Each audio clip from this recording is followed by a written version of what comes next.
Hey everyone, iGrok here. I actually have a very interesting video topic for you all today.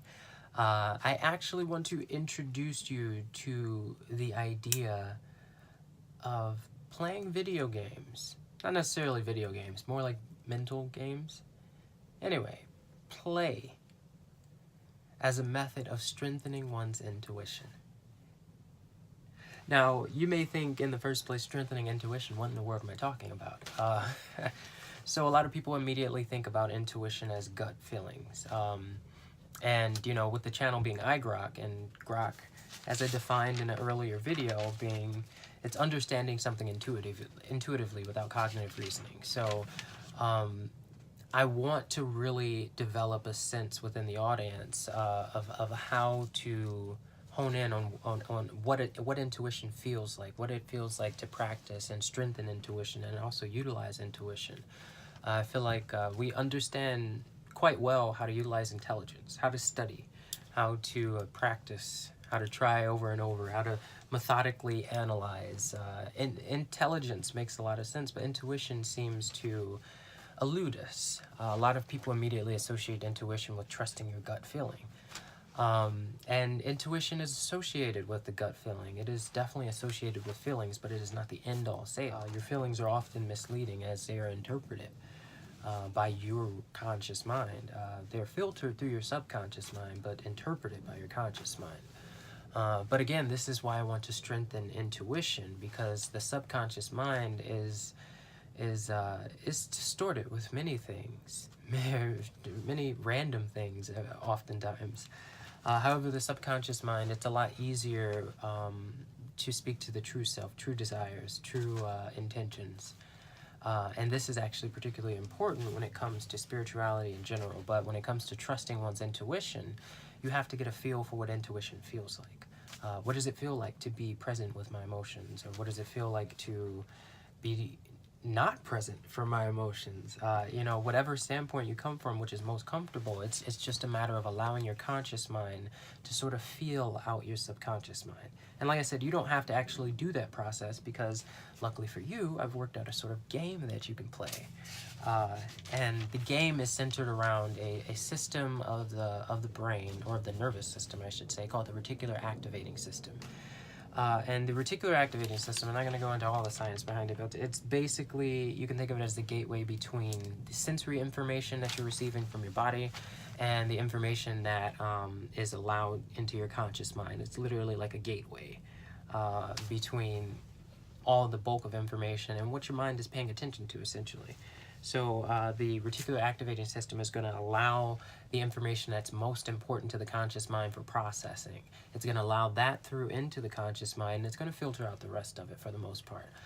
So it's not so much that you don't experience it, but it doesn't get retained, it doesn't get processed, it doesn't get befuddled, so to speak, in any type of way. It doesn't go into the conscious realm. And essentially, the reticular activating system is often utilized in games. In one particular game that a lot of people don't even think about, I Spy. I don't know if anyone's ever played I Spy that's watching as a child, but I Spy, you utilize the reticular activating system in a sense, and it's very peculiar wording that's used in the game as well. I spy with my little eye. Interesting. But anyway, I spy with my little eye something that is purple, for instance, and normally the other individual playing the game, or many other individuals who are not the spy, they would then look throughout the surroundings. The parameters will be set, whether this is inside the car or within this space or outside this space or whatever. Those parameters are set before the spy gives a description, but then the person looks for the object, and they really don't have anything to go off of other than some characteristic of the object. And essentially what you are doing is you are placing this characteristic given to you by the spy into the gateway, so to speak. You are priming your reticular activation system. So then as you search through your environment, the stimuli that you pick up and that is sent into your conscious mind for processing is largely information that is related to this characteristic that you're searching for. So essentially all other information gets ignored. And that is a really, really cool tool to utilize. It is something that you can use on a daily basis. again, it's all about priming this gatekeeper in a sense. And this is not necessarily going to strengthen your intuition in and of itself. This acting on this system, utilizing this as a game, is actually just going to help you understand what it is that you are projecting out into your reality, and it's going to also help you practice what you practice, kind of the idea of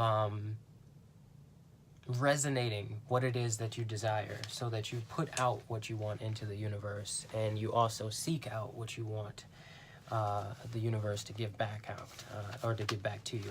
The Selective Perceptual System works essentially like the yellow car game.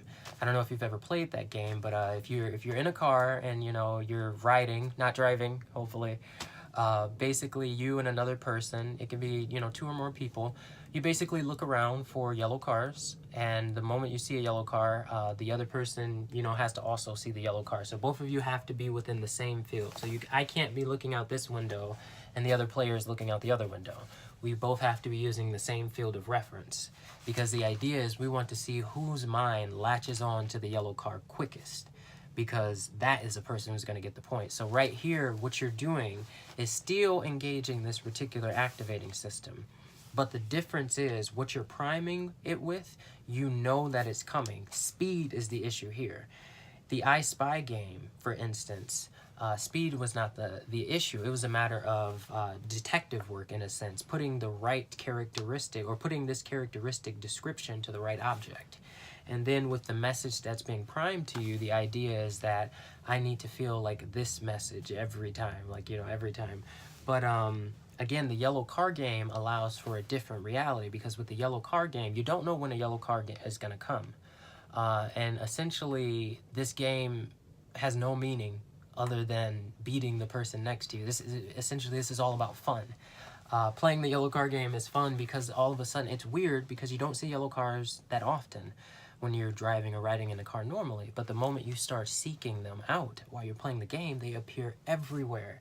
And again, this is the activation of this reticular activating system. Your mind is literally pulling information that is significant to you at this moment. So you are essentially, your reality is flooded with information related to what you're looking for.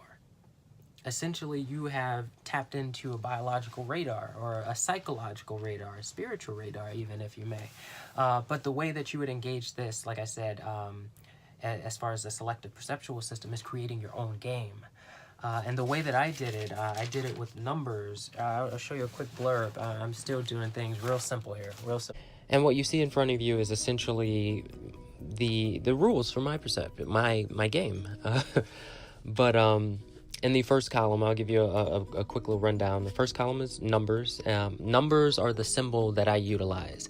Now, if you're making your game, you can utilize colors, you can utilize smells, you can utilize taste, you can utilize the number of times you see a message. You can utilize any type of stimuli that you want.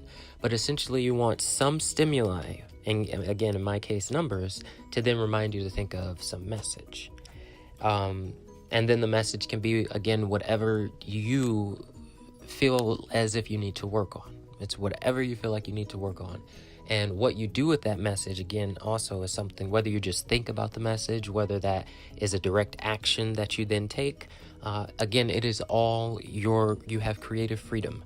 But again, the idea is you have a stimulus, and then you have some response that is indicative of that, specific to that stimulus, but reflective of something that is dear to you that you want to work on. And next to it, you see the column of virtues, principal and remedial. And essentially, you want to have some spiritual principles, and you want to utilize spiritual principles that are dear to you. Don't just go down, I think people should be honest, and people should be faithful, and whatever you genuinely feel like you want to make a part of your being, what you want to project out into the world, what you want to feel resonating within your being. These are the virtues that you want to place into the spot so that you practice it. And you want to line up your virtues with a particular stimuli, so that every time you see the stimuli, you're reminded of a very particular message, and you're also reminded of very particular virtues to practice. And essentially, the more complex that you want to create your game, you can start combining things. So let's say you start off in utilizing my game, for instance. Let's say I start off and I just want to use 3 numbers. Any instance where I see 3 of the same numbers in repetition, I think of this message, all is mine, and then I think of these virtues: love, faith, and humility. Essentially, I can just continue like that. It's a very simplistic method, but then I can make it more complex and say, okay, what happens if I see 0, 0, but then the last number is different? So let's say it's a 1. Okay, well, I actually have rules made up for this. My game is actually fairly complicated, but if there so happens to be 2 numbers and then the third number is different, or 1 number and the last 2 are the same, whatever it may be, essentially the message is focused on the single digit. However, the 2 digits that are next to one another, I will then take the virtues of those 2 digits. Now that sounds a little complex, but again, let's say I come across 001. I would then take the message for 1, since it is the single digit, as above, so below. This message basically means what you project out into the world, you get back at you. That's the most basic way you could think about it. But when it comes to the virtues that I choose to practice in that moment, I would choose the virtues for 0, because 00 are the 2 numbers that are the same. So I would think about as above, so below, what am I projecting, but instead of using justice and charity and assets, I would focus on love, faith, and humility. So now I get to practice these spiritual virtues in more complex scenarios and more complex iterations. So essentially, you can see how you can begin to build and build the more you get accustomed to playing your game. But yeah, I think I'm going to make I think I'm going to start a podcast pretty soon, maybe, and I'll talk more about, my particular game and maybe the rules that I've made in my game, so that, you can get a better understanding of how to make your own game. But yeah, that is essentially SPS setup. But if you have any questions, if you're, trying to figure out how to start your own selective perceptual game, comment below, send me a direct message, whatever. I am happy to teach you. This is a very, very fun way to start engaging with your subconscious mind and really start learning how to be a better you. That's all I got, though. Thanks.